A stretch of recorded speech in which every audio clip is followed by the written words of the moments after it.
नमस्कार मित्रांनो, परत एकदा आपलं खूप खूप स्वागत आहे आपल्या सर्वांच्या लाडक्या महाडीबीटी स्कॉलरशिप ऑफिशियल या चॅनलवरती। आणि आज तुमच्यासाठी स्पेशल आणि खास एक महत्त्वाचा विषय घेऊन आलोय, आपले सरकार सेवा केंद्राच्या निगडीत। मग ह्या आपले सरकार सेवा केंद्राच्या निगडीत ही सूचना किंवा हे अधिकृत परिपत्रक शासनाचं नेमकं आहे काय याची आपण चर्चा या व्हिडिओच्या माध्यमातून करणार आहोत। तसंच आपले सरकार सेवा केंद्र घेऊ इच्छित असणाऱ्या लोकांसाठी एक गुड न्यूज। आणि आपण व्हिडिओ चालू करण्याच्या पूर्वी सर्वात अगोदर मित्रांनो, महाडीबीटी स्कॉलरशिप ऑफिशियल या चॅनलवर तुम्ही नवीन असाल, अद्याप चॅनलला सबस्क्राइब केलं सर, तुम्ही एक महत्त्वाची संधी गमावताय। पहिले चॅनलला सबस्क्राइब करा, म्हणजे नवीन येणारा व्हिडिओ सगळ्यात अगोदर तुमच्यापर्यंत पोहोचेल। चला वळूयात आजच्या विषयाकडे। सर्वप्रथम पहा, महाराष्ट्र शासनाच्या gr.maharashtra.in या वेबसाईटवरती आपण आलेलो आणि इथं आल्याच्या नंतर तुम्ही जसं इथले जे GR आहेत त्याला स्क्रोल डाऊन करता तर इथं तुम्हाला 9 नंबरला सामान्य प्रशासन विभाग, ज्याच्यामध्ये राज्यातील आपले सरकार सेवा केंद्राबाबत सूचना अशा सूचना तुम्हाला इथं आलेल्या आहेत। आणि 24/7/2025 या दिवशीला एक परिपत्रक जारी झाले, त्याची PDF इथे दिलेली, याची लिंक तुम्हाला डिस्क्रिप्शन मध्ये देतोय, तिथे क्लिक करा आणि डायरेक्टली या चॅनल या PDF वरती या। इथं आल्याच्या नंतर तुमच्या समोर अशा प्रकारची एक PDF ओपन झाली।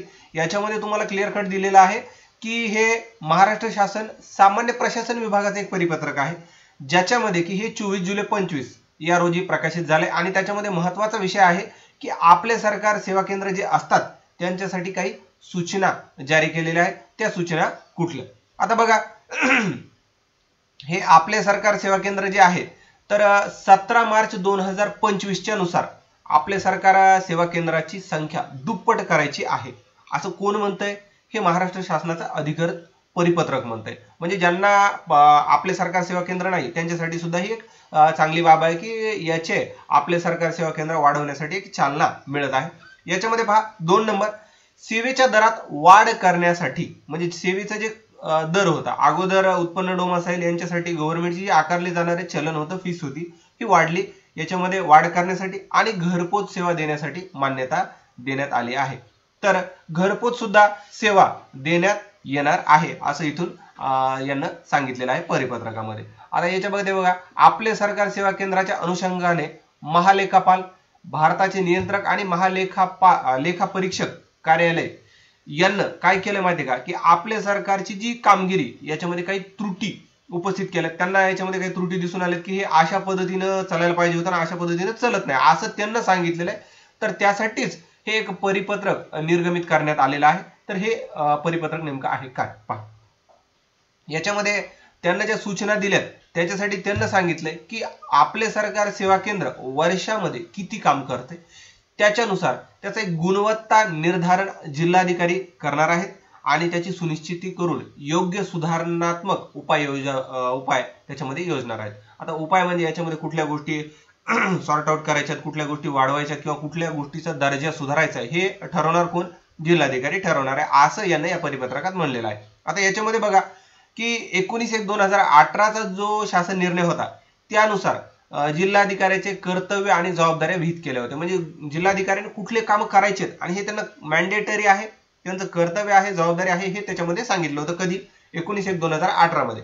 आता त्याच्यानुसार आपले सरकार सेवा केंद्राच्या गुणवत्तेचे मूल्यमापन करणार आहेत। म्हणजे काय की प्रत्येक वर्षाला जानेवारी महिन्याच्या 31 तारखेच्या अगोदर तुम्ही जे आपले सरकार सेवा केंद्रामध्ये कामं करतात त्यानुसार अ, ब, क आणि ड अशा श्रेणी निश्चित करण्यात आल्या, ज्याला आपण ABCD असं म्हणू शकतो। ज्याच्यामध्ये आता हे कसं निश्चित करणार आहेत ते की ते आपले सरकार सेवा केंद्रामध्ये किती व्यवहार होतात किंवा रेग्युलर चालू आहे का किंवा नुसते घेऊन ठेवलेलं आहे, त्याच्यामध्ये डिजिटल पेमेंट किती होतात किंवा कुठल्या कुठल्या सेवेचा लाभ नागरिक घेतात, नागरिकाशी कशा पद्धतीनं वागणूक आहे त्या सेवा केंद्राची, हे सगळं मुद्दे जिल्हाधिकारी यांनी विचारात घेणं गरजेचं आहे असं यांना सांगितलेलं आहे। आता याच्यामध्ये आणखी जे पूर्वीचे संग्राम केंद्रे किंवा नागरी सेवा केंद्र असं आपण म्हणत होतो, तर त्यासाठी आपले सरकार सेवा केंद्रांना काही उत्तम सेवा त्याच्यापेक्षा चांगल्या द्याव्यात आणि त्याच्यामध्ये काही जर सुधारणा करण्याची गरज असेल तर ती करावी असे सुद्धा याच्यामध्ये निर्देश दिलेले आहेत।